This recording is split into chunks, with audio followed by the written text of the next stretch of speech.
Yo, welcome to Pitch Report. I'm Mario. And I'm Amilcar. And we are, at least one of us, is feeling celebratory today. Barcelona has officially clinched La Liga since our last talk. So for those seeing like this video, I'm rocking an old Barcelona jersey. This is the only trophy I could find, but I'll take it. What is that from? A thumbs up? It was for like a team event at work. We were doing like superlative awards, and I got Party Sock Master. So for those that know me, I'm always wearing funky socks. So I basically won best socks because I guess don't do anything else at work best. I know. I was literally going to say, I was like, that's like the trophy they give out when they're just like, oh, what can we give? Like, what does he do, man? What does he bring to the table? Like, oh, socks, done. That's what we're going to give him. Yeah, I guess most enthusiastic was already taken. Oh, that's amazing. But yes, I guess congratulations are due. We kind of already knew it was going to happen, but now it's official. You guys are, or I shouldn't say you guys, it's too much, it's a little bit of a stretch, but yeah, I'm yes. a tough man. Yeah, you can say you guys. Yes, Barcelona are the champions. So, I mean, that's an interesting one.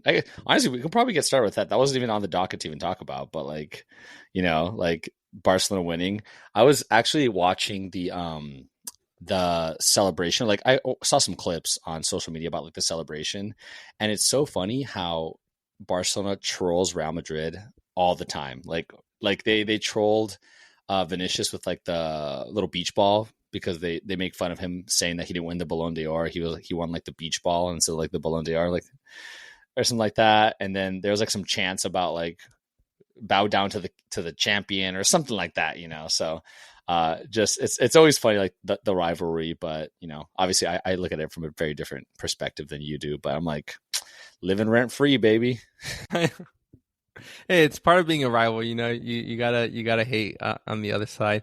And to Real Madrid's credit, they made us wait a little bit longer because they had the 2-1 win with Mallorca, like the super like last minute goal. So they did make us wait a little bit longer.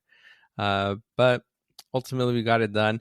I will say, like, I think an anecdote that I thought was really cool about the Champions League win, I think it was last year, was Dani Carvajal's dad apparently is a police officer with the city of Madrid. And during the celebration, his dad was on, like during the parade, his dad was on duty, and then he went and like took a picture with his dad holding the trophy. His dad was like on top of the horse, which I thought that was like a cool moment, cool sports moment. Yeah, no, exactly. And I guess going back to the Real Madrid game, they literally scored. I don't know if you like watched any highlights. They scored in the last possible like second, like to win it. It was literally they were about to blow the whistle to finish the game, and they ended up scoring. But that was a crazy game because there was, I think, pretty much almost everyone was either injured or like suspended, and it was something where I think they only had 10 first team players available to play.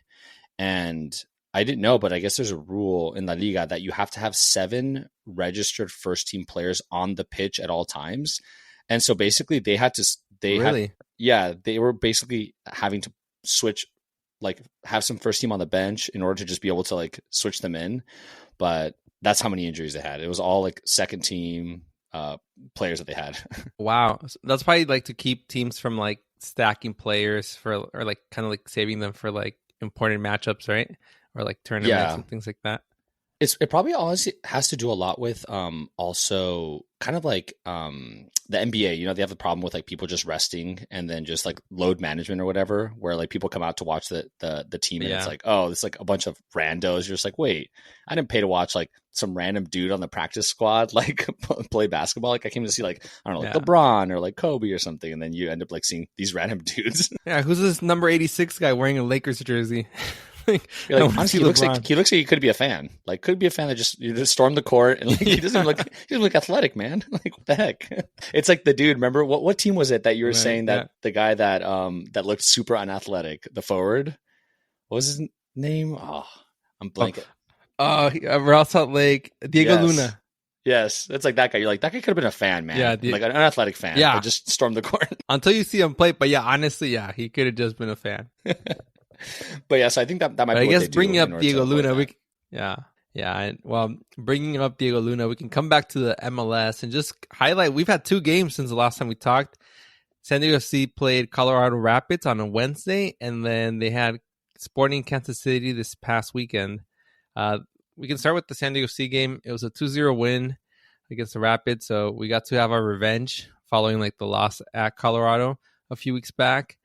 Uh, I thought it was a pretty good game. It looked like San Diego FC was back to themselves, and really good play from the Stars. I think Chucky Lozano had a great game, and then and Anders Dreyer had also a great game. I think he was man of the match in that one.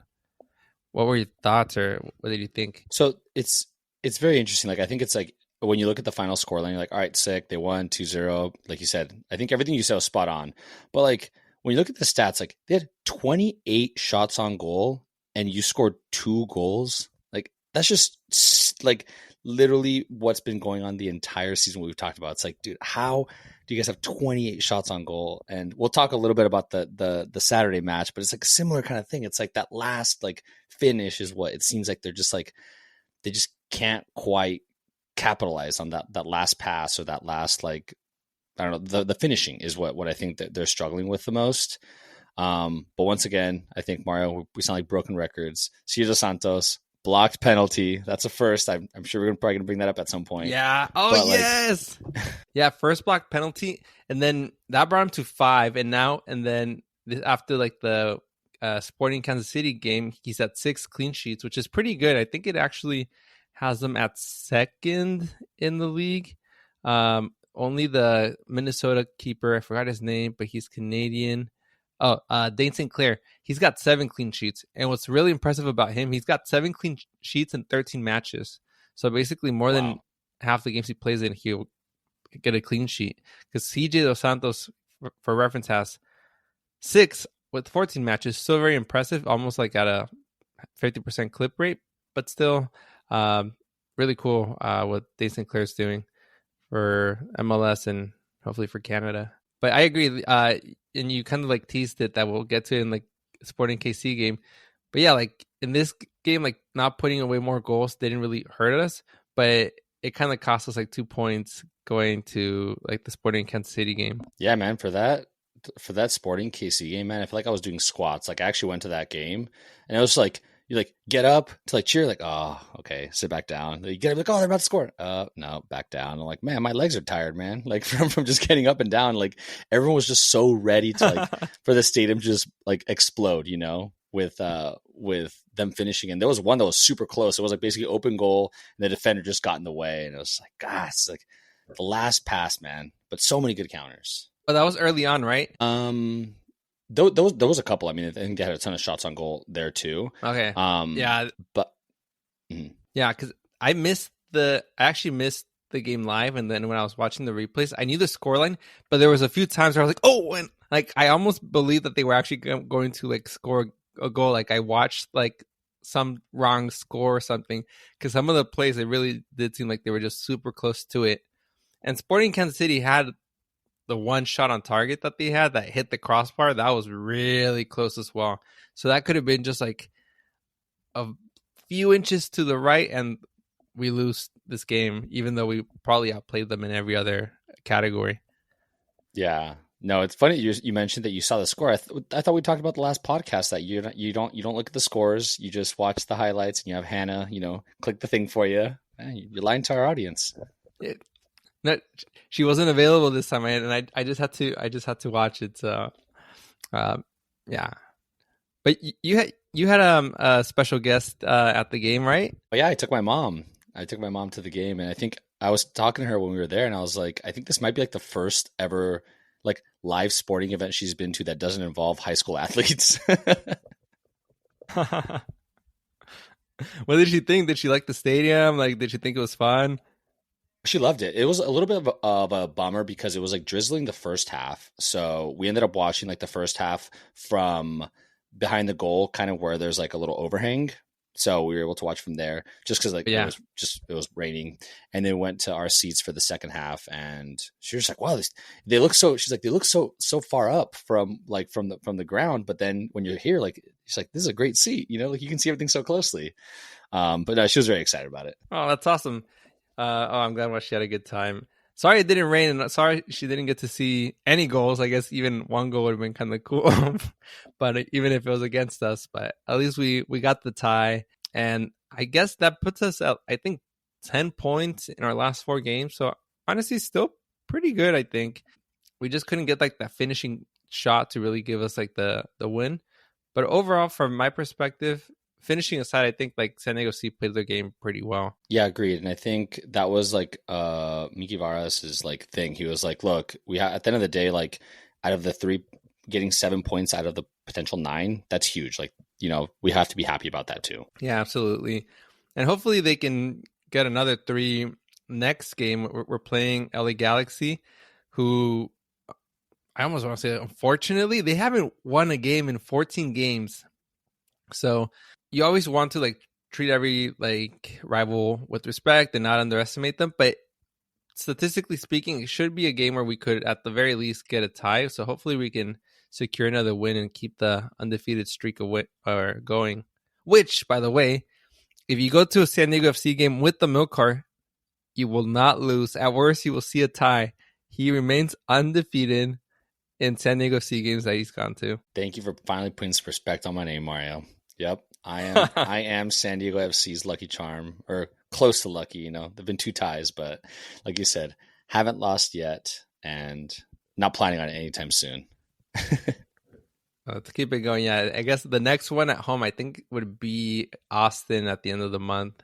So that should be a pretty fun one too. Yeah, I thought it was kind of crazy that they had 4 almost like back to back home games, and then they go on the road for a month. Where at the beginning of the season it seemed like it was 1-1, and then now it's just like all over the place. Yeah, I wonder if part of it's like scheduling for like the Club World Cup coming up or something like that. Yeah, I will say, like, I think something we talked about the last podcast was about like how they were going to be able to handle it, and I'm very happy to see that like they were able to handle playing 3 matches like back to back really well. They did do a lot of substitutions, but I think they all worked out really well. Like I think the Wednesday match, they substitute like a bunch of people in the 70th minute to give them a little bit of a break, which is kind of what we thought was going to happen. And then when I was watching the Kansas City game, like these guys were just still going at it, like the last bits. You can tell that they really, really wanted that win to kind of get that clean sweep from those 3 games back to back. But I was just thinking about like the energy, and there was a guy that was standing next to me. It was just like, dude, like San Diego FC's conditioning must be just like second to none, because like the second half is when we really like show our dominance, because I think the other teams start getting exhausted and we're just like still going at it, still pressing like crazy. Yeah, and it's kind of like a pattern we started seeing. Like Milan Lasky came in. He's been kind of coming in like later in the game, like, and showing like a lot of energy. He's usually pretty good at creating plays ever since he joined the team about a month ago. So yeah, it's cool that like this maybe system that Miki Varas was like kind of trying out earlier against like Charlotte seems to be working, So in a way, like just trusting the process is kind of like, seems like it's working so far. Yeah. I mean, on a side note, something my mom did appreciate was Luca Del Torre playing for Celta Vigo, because that's like where she's from, like right next to where she's from. She was like, "Oh, he played there." I was like, "Oh yeah, that's awesome." Yeah, he's still one of my favorite players to watch. He had a good shot, or a good look during the game as well. Yeah, one thing she did point out, she was like, "I feel," and I kind of agree with her. She's like, we should take more shots from the outside. I feel like a lot of the times we have like that extra pass that like maybe just take a shot, and which we've seen it like goes off the post or goes off the goalie and just lands in like the perfect spot. But like taking those opportunities to just try to like, I don't know, test the goalkeeper a little bit, I think is something that we could definitely do a little bit more of. Yeah, those are my favorite types of goals. Usually anything outside the box, I think they look so cool. Lozano did have a good try from outside. Someone else did. It's like, I'm forgetting who, but it's also kind of how Dreyer got his like goal against Colorado, where he took a shot from the outside. It was kind of like a pass to himself because it bounced off the post, I believe, and then he just finished it off because he like kept running towards the ball. Yeah, but it's like you make things happen. You know what I mean? It's almost like a cross. Yeah. It's something, like to try to do it. And granted, it might not be the most high probability, goal, but I think it's just, especially when you're having trouble like breaking that back line, it's just maybe put a couple balls in there, see what happens. Yeah, and then I also want to give a shout out to, I don't know if it was the Colorado game or in St. Louis, but someone, I don't know if it was our supporter section, so tell me if you heard it this week, but someone was playing pepas like on like I think it was the drums. It sounded really cool, like listening to it like on the TV. Wait, from the supporters It might have section, been really? at the St. Louis game. Yeah, someone was playing like in the like drums or whatever different instruments they bring to the game. They were playing pepas throughout the game. It was just kind of cool. I was like, oh, that sounds pretty cool. Now I'm gonna have to go back and Might have check been that St. out. Louis, and maybe it was a St. Louis supporters, but I just thought it would have been like maybe more of like a San Diego supporters thing because it's in Spanish or it's like a song in Spanish. But moving on to around the pitch. Yeah, man. Let's move on to everyone's favorite segment, around the pitch. So something I thought was super hilarious that I sent you on Instagram early in the week was, and it sucks to keep like bashing on them, because it's your favorite club, but like, Man U, they're in the news for not positive things this time, depending on what way you look at it. But they were basically saying that, what is it, Sir Jim Ratcliffe, he's I believe, if you can correct me if I'm wrong, but like the newest investor that invested in Man U, bought like a big chunk of it. He was like, yeah, we're not going to pay for any of the staff to go to the Europa League final in Bilbao. So just kind of interesting that now the coach has come out and said, hey, look, I'll pay for 30 people. And I want to say I saw something on social media that there was some players that were like, oh, I'll pay for 50, I'll pay for this. And like, so now they're going to have people just paying out of pocket to bring their teams. So like, do you think the cost cutting's gone too far? Do you think like you have to treat it as a business still? Or like, how do you feel about that, Mario? I mean, it is a business, but how much are you saving by not paying for like your staff, like to go to these games?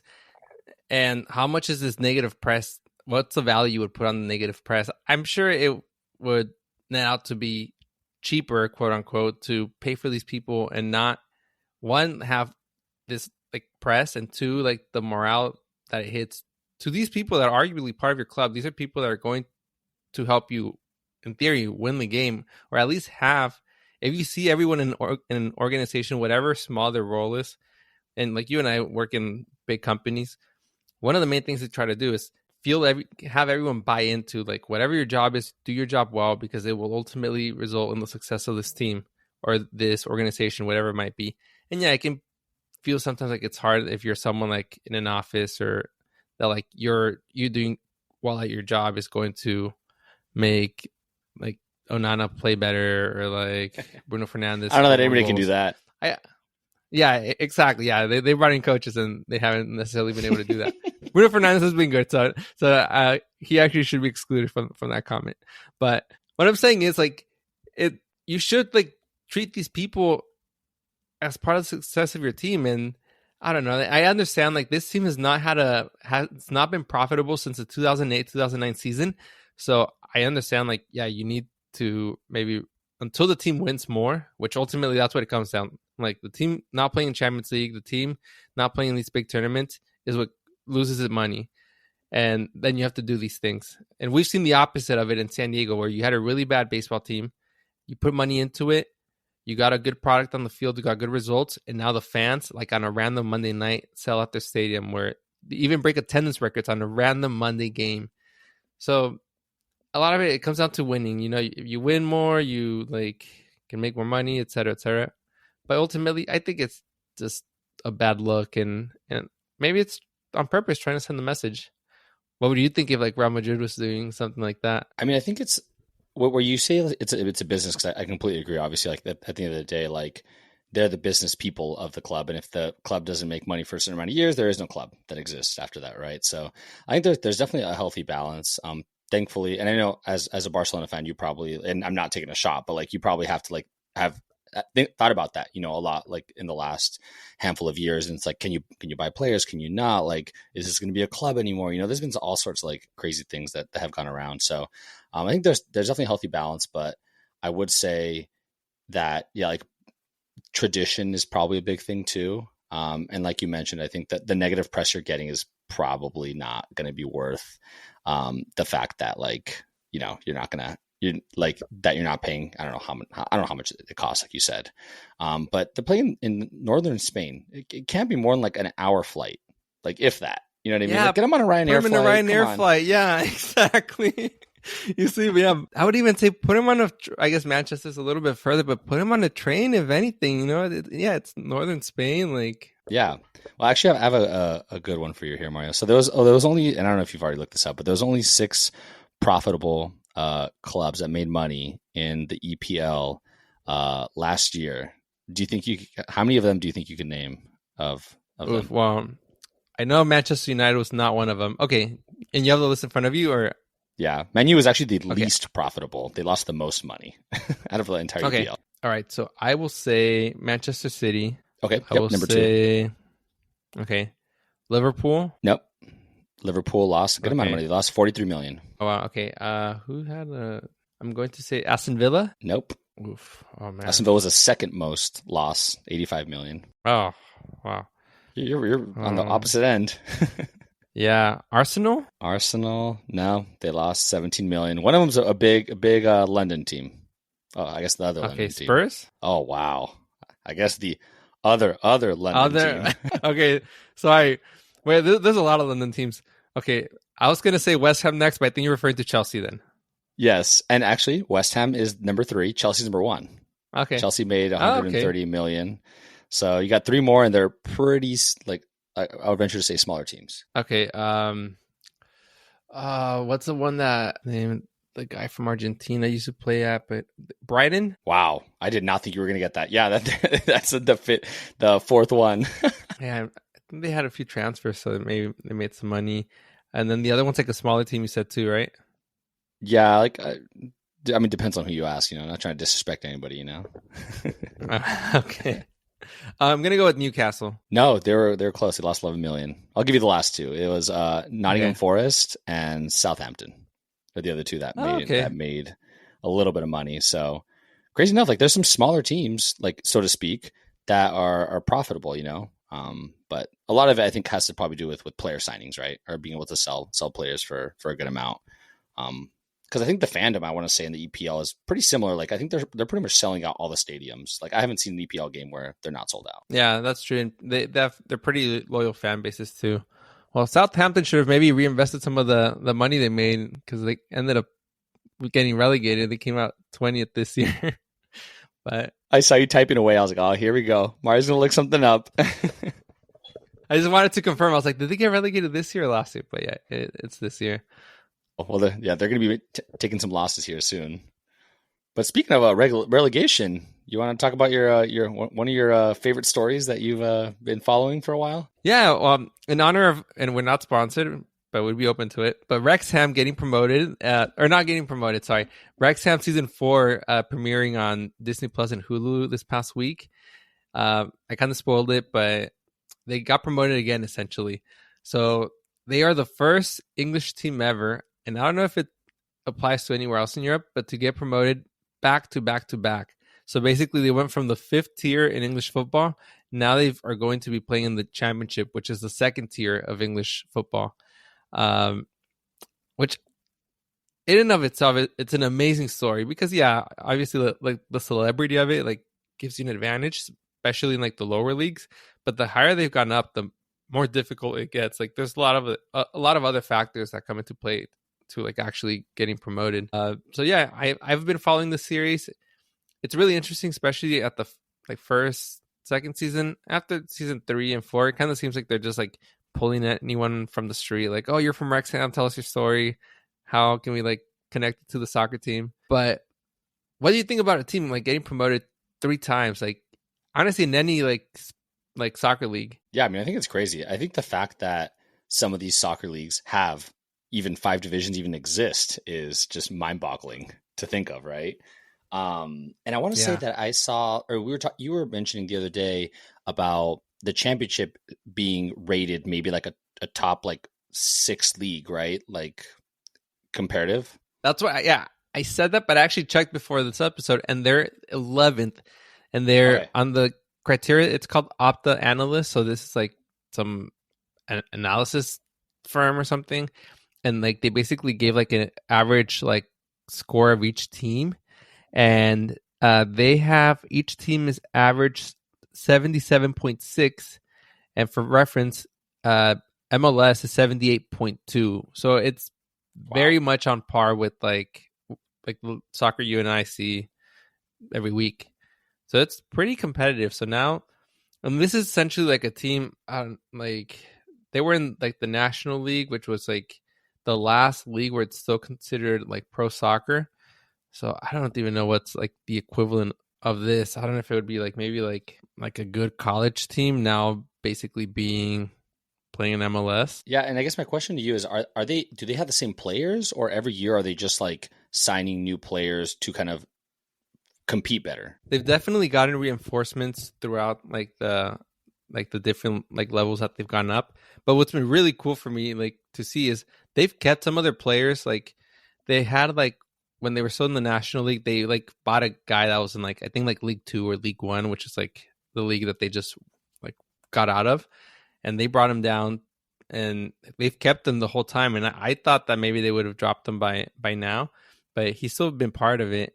We'll see the championship though, because I think it's a pretty big jump up to the championship. We'll see how many of them actually stick around. I think the goalkeeper they'll end up. I don't know if he signed the 1 year contract, but their goalkeeper came out of Arsenal, like their youth system. So like they do have like some at least like championship level like players on the team already. That's kind of been how they've been able to move up basically. Like they would hire players that were like expensive for the league they're in, but they could afford from like a league or two above, and then they would kind of come and like run the table with them. But now it gets really, really hard because now, like in the championship, a lot of the other teams are going to have as much, if not more money, and in most cases, more money at least at the moment. We'll see what kind of moves Ryan Reynolds and Rob McElhenney like end up making, but they basically don't have like the money advantage anymore, and then they can't really go up that many more leagues to bring players down. Essentially, it was like if you were like I don't know, like if you were playing like in an 8th grade league and they were getting like high school sophomores to come play in like the 8th grade league, and then they would moving up, and now they're in like the 11th grade league, and they to have an advantage, quote unquote, they'd have to get like 12th grade like seniors to come play like a year down, and now they're more expensive and they can't necessarily afford them. So all that to say, I think it'll be really, really hard to go back to back to back to back, which they might not even want to, at least right away. Yeah, because then you potentially go to just getting absolutely just destroyed, right, by like Premier League side. But I think that's huge. I think you bring up a good point about like the big jump from the 3rd division to like the 2nd division, just because now you have teams, and probably I would argue so like most of them have played in the EPL and been relegated at some point, so they have that like they've been through that competition. Something that I also think is interesting is like how many players would willingly actually say, yeah, let me drop a league, like no big deal. I'm like, it's totally like, oh, I'll do it for Wrexham because Ryan Reynolds, because the sponsorships, because of that, so there's something to say about that. And that's why I always bring up to you whenever we have this conversation, because it's like, if it wasn't for them, if it wasn't for all these sponsorships, like this is like not something that people should think is like normal. Like you can't just like a team just doesn't do this. It's like, it's a celebrity, the celebrity factor, the amount of money they're pumping into that. And so like, it's impossible. Like, I mean, just for example, like you probably, even with Wrexham's money, like you probably aren't going to have an EPL player be like, yeah, I'm going to go down to like the 2nd division. Like, I just see that as like almost impossible, if not like up there with really rough. Like most players have contracts written in where it's like if the team gets relegated, they're free. They can just leave and go to another Premier League team, right? Yeah, and most teams wouldn't be able to afford most of the players. And yeah, the funny thing is, though, there was one player that actually had an offer to play at Everton, like Premier League, and chose to go to Wrexham. He was a goalie. He signed for like, I think like 8 games. He was basically like about to retire. But it was the celebrity of it because he also has like a YouTube channel. He would live stream his games, and then like he had like a GoPro that he would take kind of like day in the life of. So like it definitely helped like the celebrity of his own personal brand. So that was basically, I think, one of the reasons he decided to like take the like Wrexham. I think they were in League 2 at the time, so like the 4th division. But yeah, he's the only person. So another thing that I think is impressive, it's they've done it with the same coach. They've gone up with the same coach basically, like all the promotions. So it'd be really cool to see that coach get up to the Premier League. And I would, who knows if it'll happen, but it would be really cool to see like a player that went through all the levels. Honestly, I don't think so. Just because assuming it'll take them, I think if they do it really quick, it would take them like 3 years, maybe 2. Mm-hmm. So I don't know. I think a lot of their players right now were like 34, 35-year-olds that played in the championship or maybe in the Premier League and still had like the quality level, but I don't think it'll still be there 2-3 years from now, like to play back in the Premier League. Yeah, it's almost one of those where it's like if they did it in the next year, then they're probably still going to be, okay to make it through. But then it's like they're definitely petering off. So yeah, I mean that's going to be the test, right? If they can get enough reinforcements and kind of if they really fit in, and this will really show us if it's just like kind of a fluke, if it's a money game, or if it's an actual like skill, and if they're obviously there's a skill that should not be that shouldn't go without saying. But if you can pump enough money into a team to kind of get them just to continue kind of keep winning and buy talent, or if it's something that you have to kind of also develop, because I think like you've seen the jump even from the second division to the EPL is huge. Like for the most part, those teams go up and they go right back down, and they go up and they go right back down. Yeah, the 3 teams that went down, I think no, it wasn't the 3 teams. But I think 2 of the teams that went down this year, in the Premier League, were teams that went up the year before. Yeah, and we said that they were historically bad seasons, right? Last podcast. Yeah, they were historically pretty bad for like the teams getting relegated in terms of points scored. A team that just moved up to the championship that could maybe make a jump sooner than Wrexham, they actually ended up winning League One, is Birmingham City, which is a team that Tom Brady is a owner of, like part owner. And they actually have more money and more resources. So they could be someone that's like playing in the Premier League like sooner than Wrexham. I think Leeds also, right? I think they're also moving up. But yeah, and Leeds was in the Premier League even like a few years ago. So they've been there like pretty recently. Yeah, but I want to say that they're moving up right now because I know they're also like celebrity owned, whether it's like Michael Phelps or there's like a couple of, I feel like celebrity owned or like people that have like some sort of percentage of the team. Yeah, and there's another one that who is it? It's I'm blanking on his name. He was a linebacker or defensive end for Houston, but I'll think about it. JJ Watt? JJ Watt, yeah. He also owns one of the teams. I don't know if, or I should say owns, like they own like usually like a couple of percentage points, right? Like of the team, but it's that's like the big thing, man. I feel like all these celebrities are like now like buying teams is the thing to do, or portions of teams. Maybe one day you and I can get a national league team or maybe maybe more like an AYSO team with the children just running around. Yeah, we start now. In 18 years, we can all get to the Premier League. Hey, at least we'll have our motivating man right here. Yeah, but no, I think there's a lot of people that are buying like small little portions, because I want to say I've seen on social media and like online a lot of companies that are like, oh, you can buy in like like kind of crowdfunding for purchasing like a 4th division Slovenian soccer team. You're like, hell yeah, like I don't even know what that is, but like, yeah, I'm down. Like I want to own a team, just to say that I own part of a team. I used to get those like ads all the time. We should look a little bit more into like do research and see like what it actually includes, like what you're actually getting with like your share of it. Yeah. Hey, I'm just going to go buy like one stock of Manchester United stock. And they're like, hey, I'm a part owner, baby. Let's go. Where's my suite? Where's the owners club? Just walk in, just like, like you own the place, there, or like Liverpool also is public, so yeah, one of those.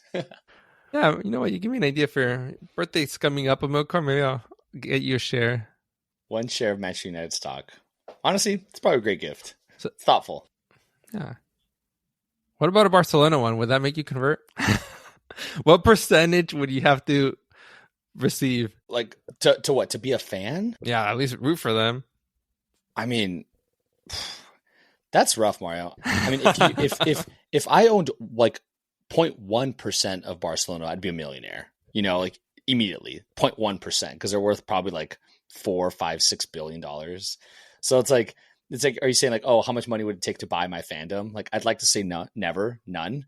But like to root for them, like along with Real Madrid, both, like, maybe like, Along.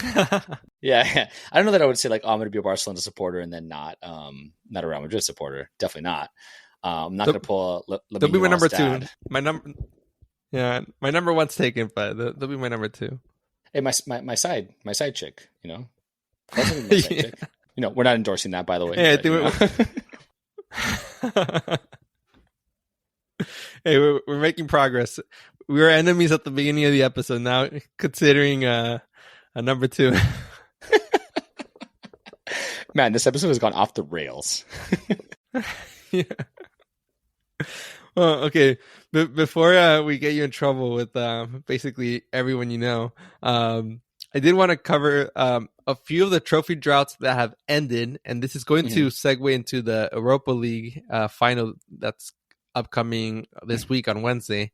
But in England, Newcastle won the Carabao Cup, which I'm still not fully sure what it truly is, but first time in 70 years.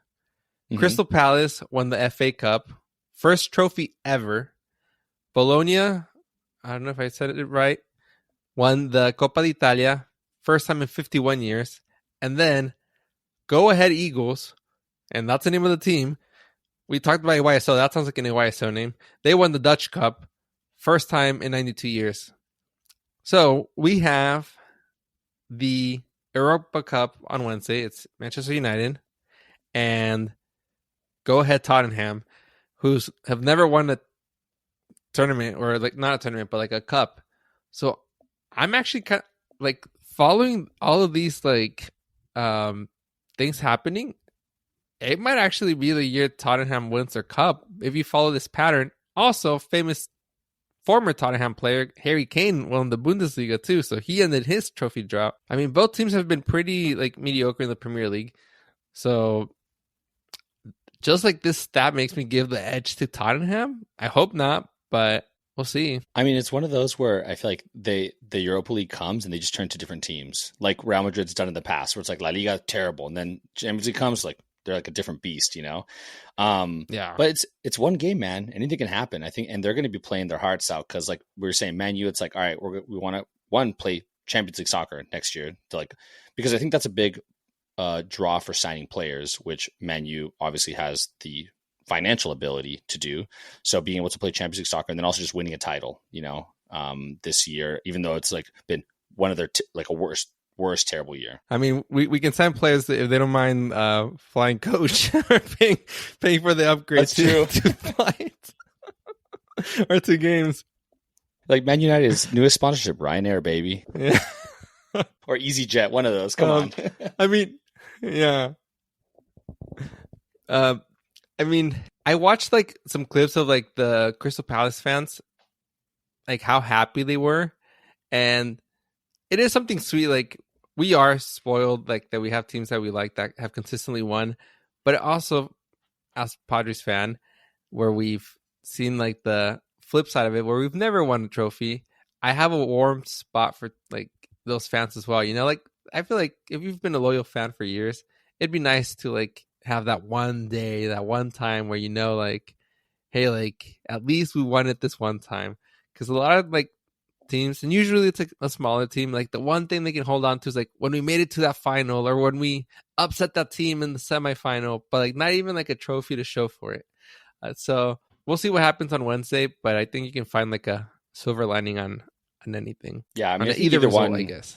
Yeah, I would say I probably would go more Tottenham because Man United they won a title last year, right? Not the Premier League, but they won the FA Cup. Yeah, and now that Liverpool won the Premier League this year, we're tied with most Premier League wins each club. Yeah, and Liverpool's won a lot of them more recently than United is more like in the early 2000s, probably before then too. So it'll be a good match. I think that's going to be. Too. I actually saw something on social media that said that a lot of people were saying that match is going to be more entertaining, maybe not a better game, but more entertaining than the Champions League final. Interesting. Is it because like they're evenly matched and they're kind of similar. Yeah, maybe, and probably they're going to be freaking going for it, man. Like I think they're going to be going for it. Yeah, you know? that's they're, true. They're going to be playing for the win no matter what. Granted, the other teams are too, but they're going to probably play a little more defensive. You don't want to like completely lose it, but yeah, I think that is going to be exciting. Also, like they're like not that great of teams, so there are more opportunities for there to be a bunch of like goals and stuff like that. Yeah, that's true. And also like the money component, like it's basically this or no European soccer. Yeah, talk about being profitable. Yeah. Okay, I think we can wrap it up with our pitch of the week. I'm just going to go for it really quick because we kind of covered it already. Mine is actually, I don't even know if I should call him Sir, but Jim Ratcliffe, formerly Sir Jim Ratcliffe, just for being cheap. I actually saw a meme that said he's Jim Ratcliffe now. He's lost a Sir. Yeah. That's amazing. So my pitch of the week is actually the Ajax team. Because I don't know if you were following them at all, but they needed, I think, 6 points out of their last 5 games to win the league, and they lost. They did not get 6 points out of their final 5 games, and PSV won on, I think it was Saturday, won this last week, and they ended up winning the league. So that's my pitch of the week. No way. Mm-hmm. Wait, they needed 6 points, and they got 5. Oh, 2 draws and a win. No way. Yep. Oof, yeah, crazy. Gotta hurt. I'm more of a PSV fan anyways. They tend to have a lot of Mexican players. Ajax does too, but PSV's had a few more. Wow, that's rough. That's gotta hurt. Yeah, and they lost 4 games in the entire season. 2 of them were in the last 5 games. Like, just completely crumbled. But hopefully, there's always next year. Yeah, one of their losses or ties was like the team tied them in the 99th minute. That's gotta hurt. Probably already celebrating. Too early. Well, that about does it for this episode. Next episode, we'll be hopefully covering Man U's Europa League win, knock on wood, and we will be talking about the game against LA Galaxy. All right, see you guys later.